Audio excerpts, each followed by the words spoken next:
A very good evening for everybody watching Global TV Uganda. My name is Senaulia Adrian and this is the Global TV. We have come today to talk about a very sensitive issue, a very important issue, an issue that bothers us all, and that is the closure of the Supreme Court premises. The Supreme Court premises have been closed, and that has been uttered by the Chief Justice Alfonso Winyidoro. In a memo he posted, he said that they will be closed for renovation and other safety issues until further notice, because the day of reopening have not been revealed. The Supreme Court have been closed. What's next? For me, I think when the Supreme Court closes, then we know that there are certain court proceedings that are going to put on hold. Because as much as we get to understand that the same justice claimed that there would be there would be continuation of registry and court case management, electronic center. I believe that not all the court proceedings will be handled this way. So at the end of the day, we are going to continue seeing delayed justice of some of our brothers or brotherhood in jail, and this is not good for Uganda. This is not good for Ugandans. Well, when you look at one of the reasons why these premises are going under closure is the state. He stated that the ceilings are leaking. Sometimes flooding happens in the chambers of the justices. Can you imagine? This was just sad because we know it very well that 6 billion are spent on renting these buildings every year. Now, for 6 billion, on average, every court premise pays up to around 5 million every month. But is this really true? For the of course, by estimation, it can be up to around 5 million or 4 million every month. But it is 5 million because on breaking it down, for 6 billion Uganda shillings that is spent every year for rent, that means if you have about 100 courts across the country, I mean the magistrates' courts. So for it means each court receives a budget of about 60 million shillings, and that takes you to around 5 million shillings of rent per every magistrate court premises. So at the end of the day, one asks themselves a question. Now, if you paid such amount of money on rent, who is the tenant? What's the role? Rather, who is the landlord? What's their role? You give them that much money. Why can't they renovate their premises? At the end of the day, you may find the state going into these expenses on taxpayers' money. They go renovate for a rich person. Of course. You see what is very shocking? Twalabako mukulu Alfonso Winyidoro nga mbutuufu ayambako mukulayira kwa President Yoweri Kaguta Museveni. So when we talk about the whole Chief Justice, we're meaning one person that is of high caliber, high profile in the leadership, in the affairs of this nation, the Pearl of Africa. So he making an outcry that he's been living and his predecessors have been living in premises that leak, there is floods in his own chambers, and also that there is collapsing ceiling and damaged furniture. This really tells the kind of mismanagement, the kind of I don't care attitude.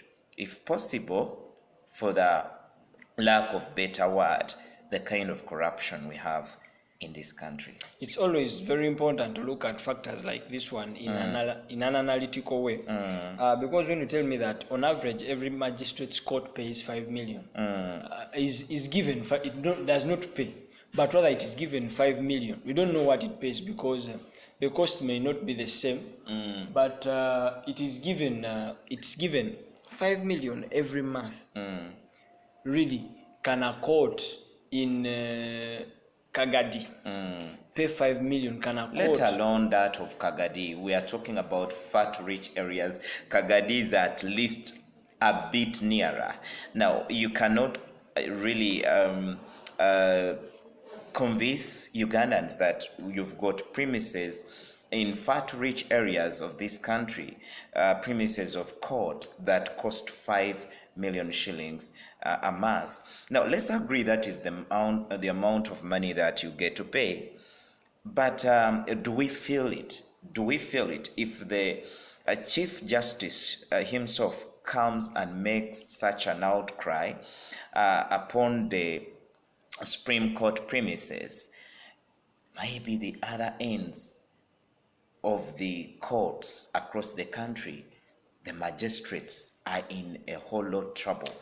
They've just told us that the ceilings, because before we go to creating more units for judgment, for trying people, because you have a lot of people in prisons, you have a lot of cases in the police. But before we go into this, even the few we have, they are leaking. The ceilings are collapsing. And sometimes they even flood. Can you imagine that? Sometimes they even flood in the justice chambers. Who is safe and who is there to supervise now this? look at this. I mean, let's look at this seriously.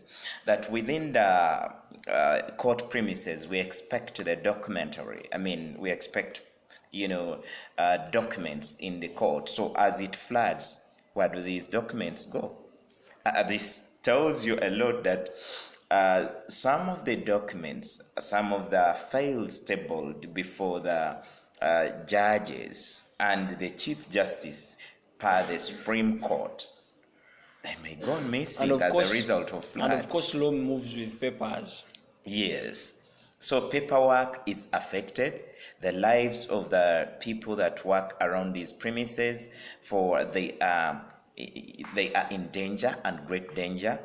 And to me, this speaks a lot about this nation, that we work for our own stomachs other than our nation, because the Supreme Court premises are for the nation. As for the people who work there are Ugandans. So if they receive this much money and we don't really feel it, that means this money goes into their stomachs, and I may not be wrong to conclude so. Let's talk about the judicial processes in the country. We have a lot of cases that are untackled, both in the police, in court, and in the prisons. We have a lot of people on remand. It is very true that the judges are not enough. I don't know whether the lawyers are not enough, whether the government has not done enough to recruit more, whether the people have not yet willed to become judges, and I think that's not possible. It's not a willing of an individual to become a judge. For one to become probably a judge, you must have been in practice of law as a lawyer for over than 10 years. 10 to 15 years. So it does not come that easily for one to be a judge. But even then, we've seen so many people studying law, and along the way, numbers of lawyers have increased. Along the way, numbers of entrants for law as a course at the Law Development Center, I believe, has increased. So this tells a lot that the numbers are there, but probably there is something not moving right. What's it that the state has to do? Because when you look at the backlog of cases in court that are not yet done, they are more than those that are done. Of course, this moves around corruption. That if we are able to fight corruption in this country, then things can always move across all the lines. If we talk about judiciary, then things will normalize.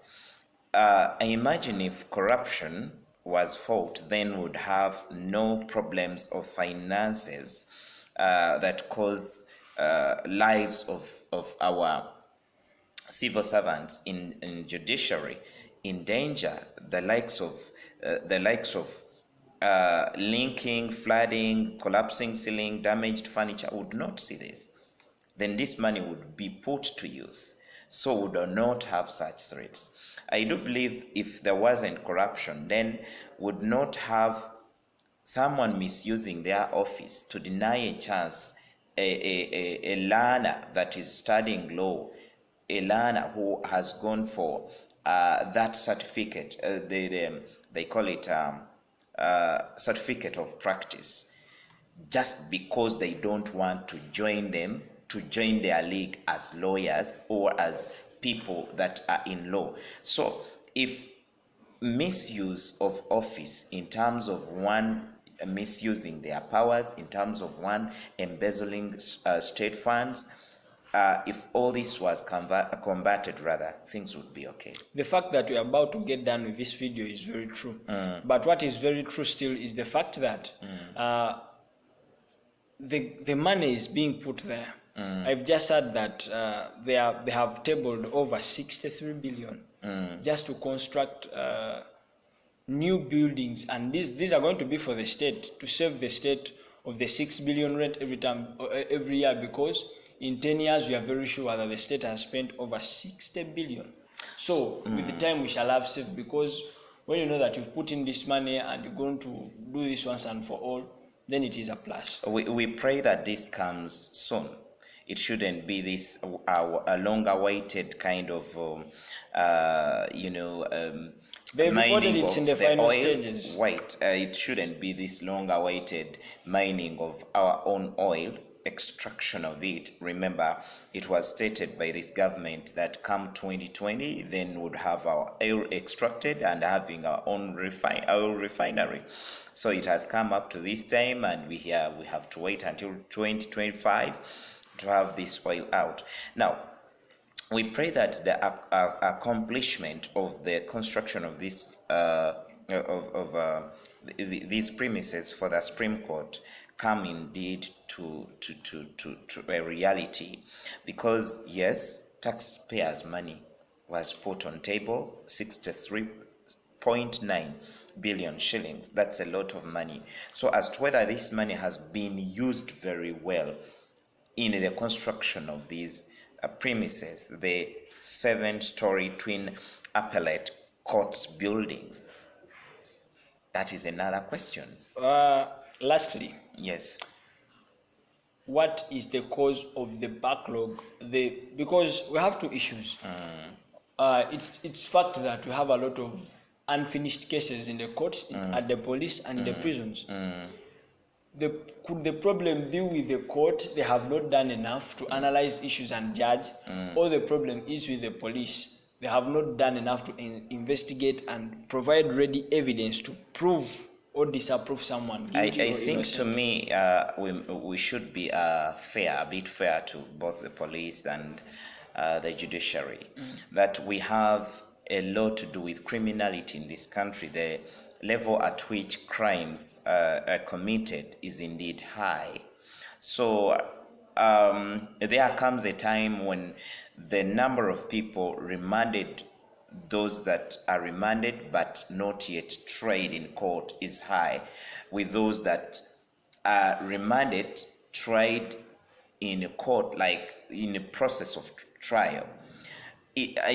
When you combine all this, you see that the numbers are very many. So I do believe that these numbers at one point they are such numbers that cannot be managed by the court at a given time, that would expect court to have all these cases handled. Well, with me, I believe that the court, because when we say we have to pity them, as in we have to excuse them, I believe with so. With me, I believe the court, both the court and the police, have not done enough. I believe so, because when you have high numbers of criminality, they are going to overwhelm the police on making investigations, and so is the court. I stand saying they have not done enough, because you don't have the highest number of crimes in the country, in the world. You see, when we are talking about court affairs, we are not talking about grazing of cows, that you can have one herdsman looking after hundreds of heads of cows. this is not it. We are talking about court proceedings that call for a lot of investigations, a lot of paperwork. So at the end of the day, it becomes very hard should we have so many numbers of criminality and which call for court hearing. Thanks for watching, everybody that has watched this video. We continue telling you to subscribe, but I conclude by saying the state operatives, both the court and the police, have not done